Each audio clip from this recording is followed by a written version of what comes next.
በስመ አብ ወወልድ ወመንፈስ ቅዱስ አሐዱ አምላክ አሜን። አንድ አምላክ በሚሆን በአብ በወልድ በመንፈስ ቅዱስ ስም በእውነት እናምናለን። የቅዱስ ኡራኤል ጸሎቱ በረከቱ ከሀገራችን ከኢትዮጵያ ከሕዝበ ክርስቲያኑ ከሁላችንም ጋራ ለዘላለሙ ይሁንና በታኅሳስ 22 ቀን የሚነበብ የሚጸለይ የቅዱስ ኡራኤል ድርሳን ይህ ነው። ከዚህ በኋላ ከዚችው ገዳም ውስጥ በብርሃን ሰረገላ ተጭነን ተነሳንና ከጣና የባህር ወደብ ላይ ደረስን። በዚያች የባህር ደሴት ውስጥ የሚኖሩ ሰዎች ሁሉ እነዚህ የነገስታት ልጆች የሚመስሉ እንግዶች ከወዴት መጡ እያሉ በመደነቅ በደስታ ተቀበሉን። ከዚያም ከወዴት አገር ወደ እኛ እንደመጡ ኑ እንጠይቃቸው ተባባሉ። ወደ እኛ ዘንድ መጥተው ቀረቡና እናንት ታላላቅ እንግዶች ከወዴት መጥታችኋል አሉን። ዮሴፍም ድንቅ በሚሆን በጥበቡ ኃይል ሰማይና ምድርን የፈጠረ የእግዚአብሔርን ሥራ እናይ ዘንድ ከኢየሩሳሌም የመጣን የገሊላ ሰዎች ነን አላቸው። ከዚህ በኋላ የተቀበሉን የዚያች ሀገር ሰዎች እነዚህን ደሴቶች ወደሚያስተዳድር ወደ ጌታችን እናደርሳችሁ ዘንድ ኑ ከጀልባ ላይ ተሳፈሩ አሉን። ትውልዱ ወይም ነገዱ ከገሊላ ከይሁዳ ነገስታት ወገን በመሆኑ ከኢየሩሳሌም ወደ እኛ ሀገር የሚመጡትን ሁሉ ይወዳቸዋልና።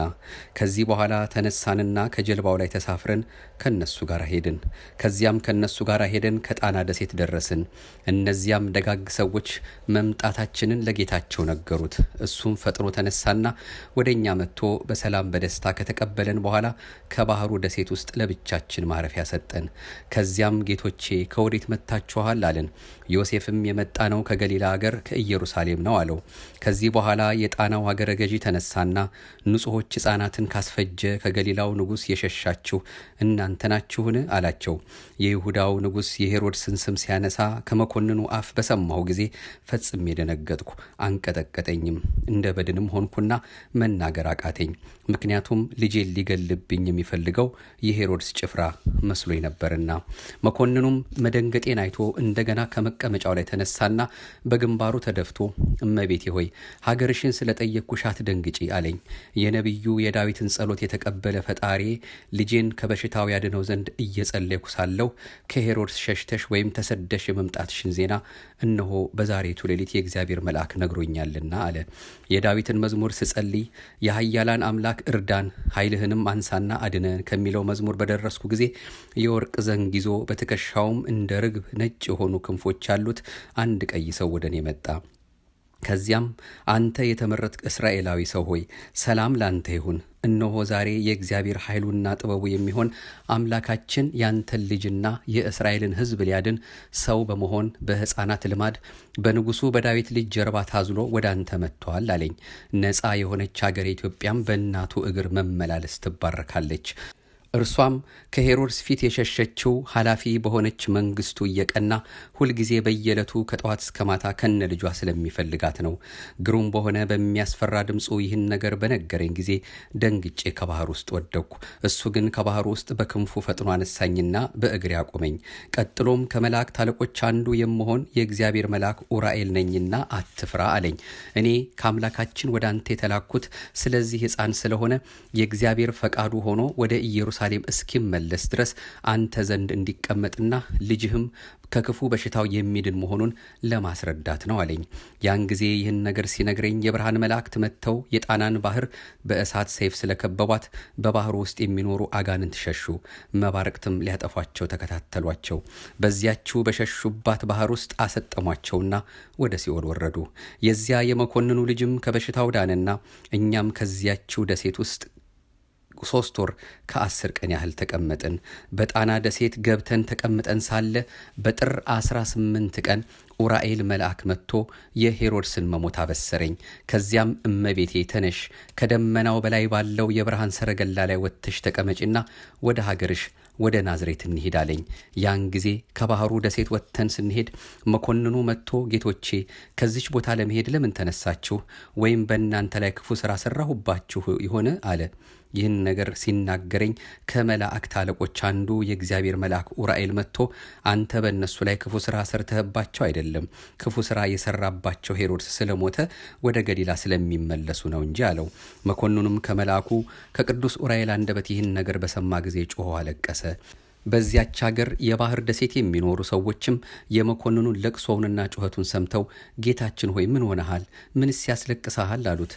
ያን ጊዜ መኮንኑ ዛሬ ያገኘኝን ሐዘን ሁሉ በነግራችሁ ምን ይጠቅማችኋል? ነገር ግን እነዚህ ሰዎች በኃጢአቴ ምክንያት ተለይተውኝ ወደ ሀገራቸው ከሚሄዱ ብሞት ይሻለኝ ነበር አላቸው። መኮንኑ ይህን ነገር ሲናገር ያን ጊዜ ልጄ በሰሎሜ ጀርባ ታዝሎ ሳለ ደመና ጠቀሰ። መልአኩ ቅዱስ ዑራኤልም እመቤቴ ከደመናው ላይ ተቀመጪ አለኝና ከብርሃኑ ሰረገላ ላይ አወጣኝ። የዚያች ሀገር ሰዎችም እያዩን ከሰማዩ አየር ላይ ወጥተን ቆምን። ያን ጊዜ አቤቱ አምላካ ችን ሆይ ከኛ ጋራ በእንግድነት የነበሩትን የነዚህን ሰዎች ነገር ለኛ ለባሮች ግለጽልን እያሉ በብዙ ጮሁ። በዚህ ጊዜ መልአኩ ቅዱስ ዑራኤል በሞት ጥላ ስር በጨለማ ውስጥ ላሉት ያበራ ዘንድ የእስራኤል ብርሃን በሀገራችሁ ላይ ተገልጿል እያለ አሰምቶ ተናገረ። ሀገራችሁ ቅድስት በሆነች በእናቱ እግር በመረገጧ የተባረከች ሆናለችና ያን ጊዜ በሀገራቸው ቋንቋ ቅድመ ዓለም የነበርክ ዓለሙን አሳልፈ የምትኖር ጌታ ሆይ ዛሬ ምድርህን ይቅር አልካት እያሉ አመሰገኑ። በሞት ጥላ ስር በጨለማ ውስጥ ለምንኖር ለኛ የእስራኤል ባለሟልነት ክብራቸው ብርሃን በምድራችን ተገለጠ። አገራችን በብርሃናቸው ጸዳል እንደ ዱር አበባ በፍጹም ደስታ አጌጠች ወይም አሸበረቀች። እንደ አባታችን እንደ አብርሃም ርስት ከህንፃዋ አርአያ የህይወት ምንጭ ከሷ ይመነጫል። በእንደዚህ ያለ ምስጋና እያመሰገኑና እየዘመሩ ወደ ሀገራቸው በሰላም ተመለሱ። እኛም በብርሃን ሰረገላ ከተቀመጥን በኋላ ሰዎቹ ወደ ሀገራቸው ወደ ጣና እስኪመለሱ ድረስ ከሰማይ ጠፈር በታች ባለው አየር መካከል በደመናው ላይ ቆመን ተመለከትናቸው። በዚያች ዕለት ከቀኑ 6 ሰዓት በሆነ ጊዜ ልጄ በኢትዮጵያ ውስጥ የሚገኙትን ተራራዎች ሁሉ ለስምሽ መታሰቢያ ይሆኑሽ ዘንድ አስራት አድርጌ ሰጥቼሻለሁ ተመልከች አለኝና እኔም በስተምዕራብ በኩል 4 ተራራዎችን ተመለከትኩ። ይህችውም ሀገር ጎጃም የሚሏት ስትሆን በውስጧም የሚኖሩ ሰዎች በኋላ ዘመን አንቺ ያለ ዘርአ ብእሲ እንደወለድሽኝ እኔንም ካንቺ ስጋ መልበሴን አስቀድሞ የሚያምኑ ናቸው አለኝ። በዚች ሀገር ውስጥ ሳያዩኝ የሚያምኑ ብዙዎች ቅዱሳኖች አሉ። በጠቅላላው የኢትዮጵያ ሰዎች ሁሉም በወንጌል ትምህርት ያምናሉ። በእነዚህ ሀገሮች ሁሉ እስከ ዓለም መጨረሻ ስምሽ ሲመሰገን ይኖራል። በእነዚህም ሀገር ውስጥ ካንቺ ስጋ መልበሴን ወይም መወለዴን ከሚያምኑ ከክርስቲያኖች በቀር አረማውያን አይቀመጡባቸውም። ዳግመኛም በግራ በኩል ሜዳዋ ወይም መስኳ ደስ የሚያሰኝ እንደ ብርሃን የምታበራ ሀገር አየሁ። ያን ጊዜ ልጄን በግራችን አንጻር በምዕራብ በኩል ያለች ያች ሀገር ማን ትባላለች አልኩት። ልጄም የለመንሽኝን እንድነግርሽ ወይም ያችን ሀገር አሳይሽ ዘንድ ዓይንሽን ወደ ኋላ መለስ አድርገሽ ወደ ምስራቅ ተመልከች አለኝ። ወደ ምስራቅ መለስ ብዬ ስመለከት ይህ የምታየው ሀገር ሸዋ ይባላል አለኝ። ዳግመኛ በዚሁ ሀገር ውስጥ ከፀሐይ መውጫ በኩል በቆላው አገር ምድር ውስጥ በከፍተኞቹ ተራራዎች በታች ውሃው እጥፍ ሆኖ እየፈሰሰ ከደጋው አገር የሚወርደውን ትልቁን ወንዝ ተመልከች አለኝ። እስከ 2 ተራሮች በታች ድረስ ያለው አገር ሶዶና ዳዋሮ፣ ሙካና ኪሊሎ፣ ግንቢና ሎሜ ባሶ ይባላል። ከ2 ተራሮች በበላያቸው ያለው አገር ደግሞ ሰፊ ሜዳና አደባባይ መርህበ አገር ይባላል። ከመጀመሪያው ደጋ አገር እስከ ቆላው ምድር ያለውም ምድረ ከተታና ሙገር፣ የሸዋ ሜዳና ወግዳ ይባላል። ሌሎቹም ሰርማትና ክሌና፣ መልዛና መርሃ ቤቴ ይባላሉ። በፀሐይ ሞጫም በኩል እስከ ህንድና ሆሩ ግሪኮችም ወሰን ድረስ ኢፋትና ኤፍራታ፣ አሰቦትና ጨርጨር ይባላል። በደቡባዊ ምዕራብ እስከ ምድር ወሰን ወይም ዳርቻ ድረስ የጉራጌ አገርና ከምባታ፣ ምሁር፣ ጃንጀሮ ይባላል። ወደ ሰሜን ሲል በቀኟ በኩል እኛ ከትግሮች ሀገር ከተሻገርንበት እስከ ተከዜ ወንዝ ድረስ ከመጀመሪያው ፀሐይ መውጫ ከኤፍራታ ይዞ ከደጋው ወደ ህንድ ሀገር የሚወርደው ውሃዋ አንድ ሀገር ይባላል። ይኸውም አንዱ ሀገር አርሳባ፣ ሁለተኛው ቀወረራና አሞር የውሾች ሀገርና ጉራ ይባላል። ከፀሐይ መውጫ እስከ ምዕራብ ድረስ ያለው ሀገር የጨው ባህር፣ መካከሉም ሮሃና ላስታ፣ አገውና በጌምድር አማራ ይባላል። እዚህም ከበታቻችን ያለው ጎጃም ይባላል። ምዕራቡም የአረብና የግንጃር ሆኖ እስከ እስክንድሪያ ግብፅ አረብ አገር ድረስ ነው። እናቴ ማርያም ሆይ ስሚኝ። ሕፃናትን ካስፈጀ ከሄሮድስ ፊት ፍርሃት የተነሳ ከሀገርሽ ከኢየሩሳሌም ወጥተሽ ወደ ግብፅ ተሰደሽ ስቃይና ችግር ከኔ ጋር በደረሰብሽ ፋንታ የኢትዮጵያን አውራጃዎች በሙሉ አስራት ይሆኑሽ ዘንድ ሰጥቼሻለሁ። የአገርሽ የኢየሩሳሌምን 12ቱን አድባራት ወይም ተራሮች እንደቀደስኳቸውና እንዳከበርኳቸው እነዚህንም እቀድሳቸዋለሁ አከብራቸዋለሁም። እነሱም ከትግራይ አገር ገዳመ ዋሊ ዋልድባና የእስራኤል አምላክ የታቦተ ጽዮን ቦታ አክሱምና እንዲሁም ደብረ ሃሌሉያ ደብረ ዳሞ ናቸው። ከአማራ አገር ሀገረ ሮሃን ከአባይ ወንዝ ጀምሮ እስከ አምባሰል ድረስ ሐይቅና ከዚችም ከጣና ባህር ደሴት ጋራ እቀድሳቸዋለሁ። ከጎጃም 2ቱ አድባራት እንደ 2ቱ የአማራ ሀገር ባህር ደሴቶች ከፍተኞች ይሆናሉ። ከሸዋ ሀገርም ገራሪያና የወግዳ ደብር ከሜዳዋ ጋራ 2ቱ አድባራት ዝቋላና ኤረር ከፍተኞች አድባራት ይሆናሉ። ሁለተኛውና ሶስተኛው ክፍልም ከደብረ ቆጵሮስና ከደብረ ክሊና ጋራ ትክክል ይሆናል። የእመጓና የጎጎት ገዳም እስከ አገረ ቃያና ደብረ ሃንታ ሜዳ ድረስ ይሆናል። አራተኛው ክፍል ደብረ ዊፋትና ታችኛው የሻ ወይም ሳዬ ደብር የዶንስ ገዳም ከሩምሴ አገር መንጠቅ እስከ ደብሩ ምንጭ ውሃ ድረስ ይሆናል። ያግሙ በሚባል አገር ያለ ደብረ ወገግና ሀዘሎ አገረ ሰርማትና የገሊላ ቦታ ከፍተኞች ይሆናሉ። ይኸውም ከሽምብራ ኩሬ ወንዝ ጀምሮ እስከ አንዳ ወንዝ ድረስ ያለው የሸዋ ሀገር ምድር በማያልፈው በአባቴ መንግስት በሕያዋንና በሙታን ልፈርድ ዳግመኛ ወደዚህ ዓለም እስከ መጣ ድረስ ርስት ይሁንልሽ። ያን ጊዜ ልጄን የእነዚህ ሀገሮች ስም አጠራር ልቤን ደስ ስላሰኘኝ ምድረ ግራሪያና አደሻዋን ሞረትን አያቸው ዘንድ እንሂድ ስል ለመንኩት ወይም ጠየቅኩት። አክሱምን በእግሬ እየተዘዋወርኩ ስጎበኝ ሌሎቹንም የትግራይ አድባራት ሁሉ አይቻቸዋለሁና ወደ ሀገርሽ ወደ ኢየሩሳሌም የመመለሻችን ጊዜ ደርሷልና ይህ ነገር አይሆንም ሲል መለሰልኝ። ነገር ግን በዚሁ ባለንበት የብርሃን ሰረገላ በደመናው ላይ ሆነን በአየር ወደ እነዚህ አድባራት ነይ እንሂድ አለኝና ወደ ሸዋ ስንሄድ ግራሪያ ከሚባል ቦታ ደረስን። ያን ጊዜ ልጄ በዚች በታችኛዋ ሜዳ በኩል ትልቅ ዋሻ አለች። በውስጧም በኋላ ዘመን ንጽህናው ከኤልያስ ንጽህና የሚበልጥ መነኩሴ ይኖርባታል አለኝ። አዲስ በምትሆን በሕጌ ሙሽራ በመንፈስ ቅዱስ ብዙዎች መነኮሳት ከሱ ይወለዳሉ። በአንቺ ስም አብያተ ክርስቲያናትን የሚሰሩና የሚወዱሽ በአካባቢዋና በየክፍሏ ሁሉ ይገኛሉ። እውነተኛውን መስዋዕት ስለሚያቀርቡ እኔም ቁርባናቸውን እንደ አቤልና እንደ መልከጼዴቅ ቁርባን እቀበላቸዋለሁ። መስዋዕታቸውን በእውነት የሕግ ነቢያት እንደሆኑ እንደ ዘካርያስና እንደ ሳሙኤል እንደ አሮን የዕጣን መዓዛ አጣፍጥላቸዋለሁ። ዛፎቿ ረጃጅሞች የሆኑ በመካከሏና በአሻጋሪዋ ትንሽ ደብር ወይም ተራራ ያላት ወደዚያች ሀገር በምስራቋ በኩል ተመልከች። ክበቧ እንደ መሶበ ወርቅ የምትመስል ዛፎቿም አደባባይዋን የከበቡ ከዚህ ከትልቁ ወንዝ ላይ ከቆላው ከሙገር ምድር በታች በእነዚህ 7ቱ ተራራዎች አድርጎ ወደ ጎጃም የሚወርደው ውሃ በአንዲት ደብር ውስጥ ስለሆነ አንዲት ደብር ወይም ተራራ ትባላለች። እሷም ሞረት፣ ሁለተኛዋም ከአባትሽ ከዳዊት ርስት ከኢየሩሳሌም የመጡ የአክሱም ካህናት ርስት የሆነች ከወግዳ ምድር አጤ ዋሻ ናት። እነዚህን 2ቱን አድባራት ከነሜዳቸው ዠማ እስከሚሉት ወንዝ ድረስ ደጋውንና ቆላውን ሁሉ ላንቺ ሰጥቼሻለሁ። ከግራሪያ ሀገር ጋር አስራት አድርጌ ሰጥቼሻለሁ።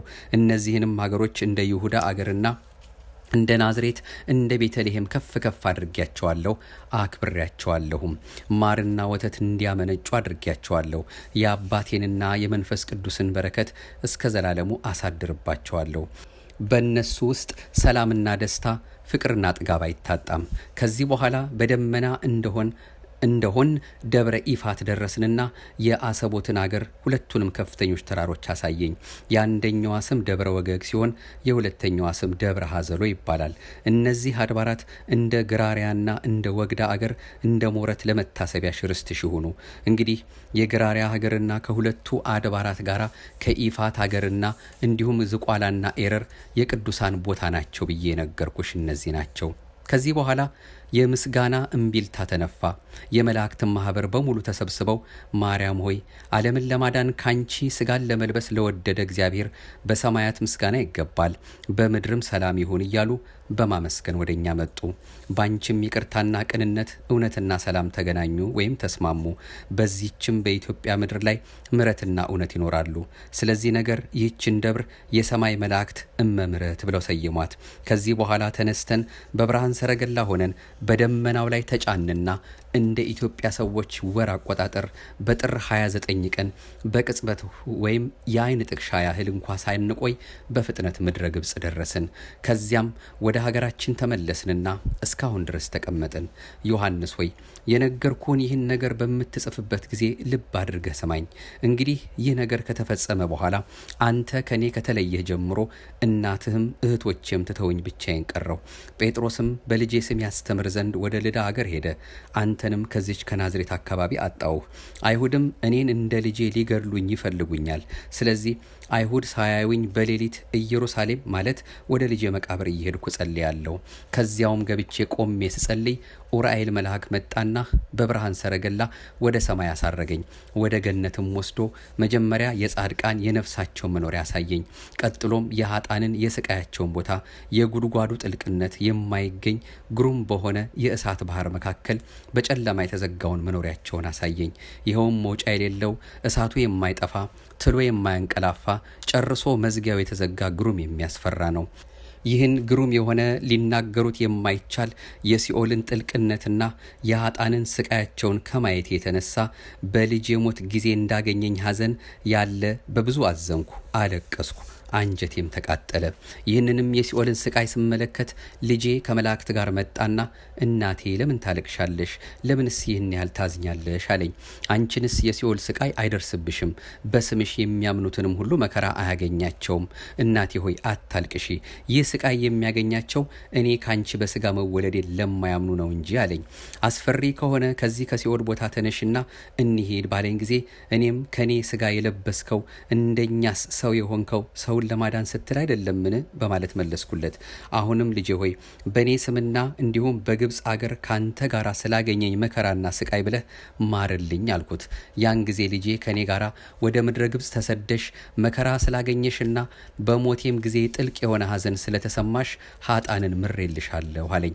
በየዓመቱ ዕለተ ልደትሽን የሚያከብሩት ሁሉ እስከ 9 ትውልድ ድረስ ምህረት ይደረግላቸዋል።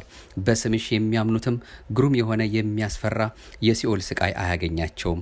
ግሩም ከሆነ ከሚያስፈራ ከእሳት ባህር ለዘላለሙ ተድላና ፍጹም ደስታ ወዳለበት ወደ ሕይወት ሀገር አሻግራቸዋለሁ እንጂ። የኢትዮጵያንም ሰዎች አስቀድሞ ስለ ስደትሽ መታሰቢያ አስራት ይሆኑሽ ዘንድ ሰጥቼሻለሁ። አሁንም ስለ ሰጠውሽ ቃል ኪዳን ፈጽሜያለሁ። ስለሆነም እስከ ዘላለሙ ድረስ ቃሌ ሳይለወጥ በራሴና ባንቺም ስም ቃል ኪዳን ገብቼልሻለሁ። በልደትሽ ዕለት በየዓመቱ መታሰቢያሽን የሚያደርጉትም በስምሽ አምነው በዓልሽን የሚያከብሩ ሰዎች ሁሉ እንደሚድኑ እውነት እልሻለሁ። ይህንንም ቃል ኪዳን እንደሰጠውሽ ወዳጄ ዮሐንስ ከወንጌል ቃል ጋር ይጽፈዋል አለኝ። ይህንም ተናግሮ ከሰማይ አወረደኝና ከዚህ ከእናት ቤት አስቀምጦኝ ከዓይኔ ተሰወረ። እመቤታችን ድንግል ማርያም ይህንን ቃል ለልጇ ወዳጅ ለወንጌላዊ ዮሐንስ ስለነገረችው እሱም ከአምላክ ልጅ ከልጇ ወንጌል ጋር ጻፈው። እኔ አባ ሕርያቆስ ደግሞ በዚሁ መጽሐፍ የተጻፈ እንዲህ የሚል ሌላ ጽሑፍ አገኘው።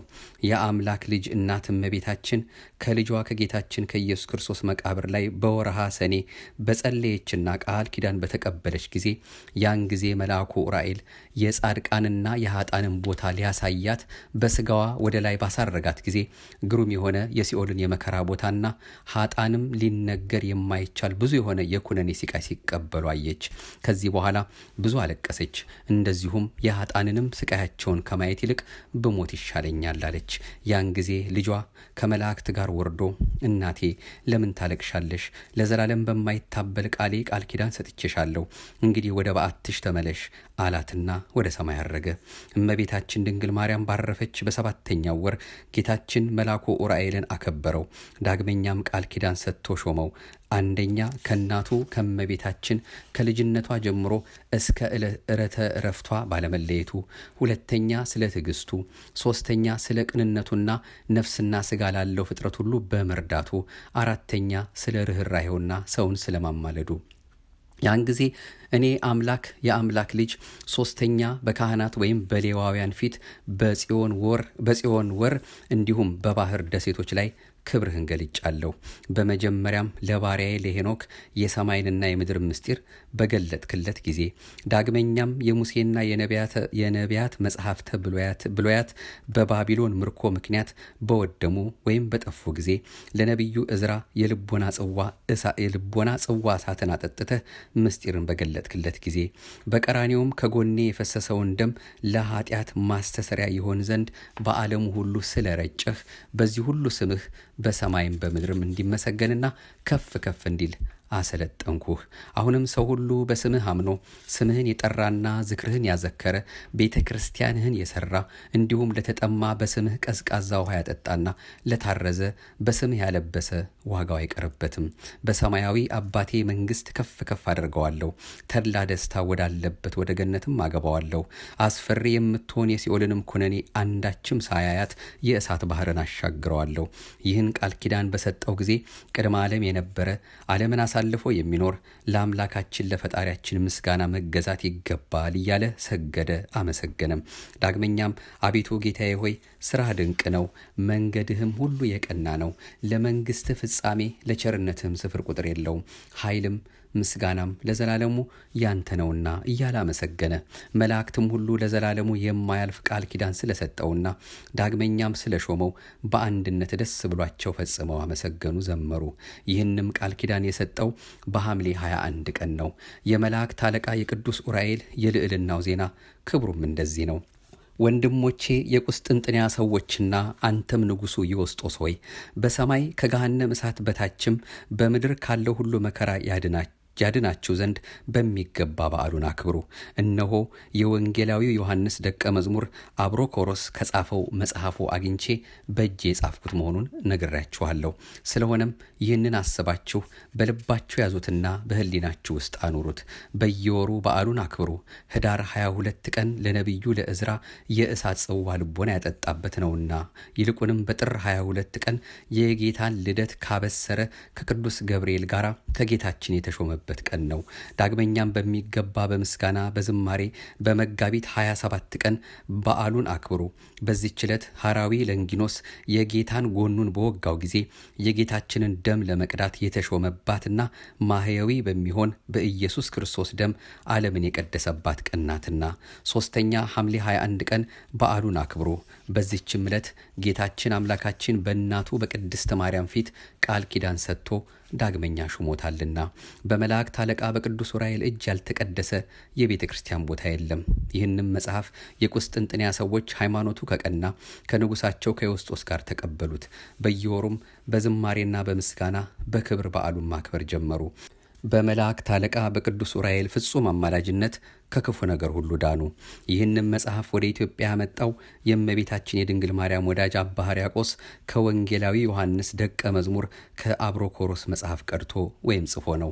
ይህንም መጽሐፍ መጀመሪያ ስሙ ሕዝበ ቀድስ ለተባለው ለአክሱሙ ገበዝ ለሊቀ ካህናቱ ለእንበረም ከጌታችን ከኢየሱስ ክርስቶስ ልደት ወዲህ ሀገራችን ኢትዮጵያ ባመነችበት ለኢትዮጵያ ጳጳሳት ቀዳሚ በሚሆን በአባ ሰላማ ዘመን ሰጠው። የሊቀ መላእክት ኡራኤል ጸሎቱና በረከቱ ከወዳጁ ከሕዝበ ክርስቲያኑ ከሁላችንም ጋር ለዘላለም ይኑር አሜን።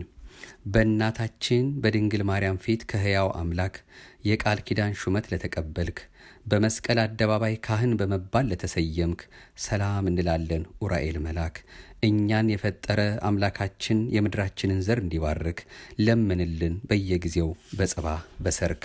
ለሄኖክ ሰማያዊ ምስጢራትን የገለጽክ በገጸ ሰማይም የሰባቱን ፊደላት ቁጥር ያሳየህ ለዕዝራ የእውቀትን ጽዋ እሳት ያጠጣህ የዓለምን ቋንቋ የዓለምን ሁሉ ቋንቋ እናውቅ ዘንድ እኛም ቤተሰቦችህ እንደነሱ ግለጽልን ኡራኤል በቸርነትህ።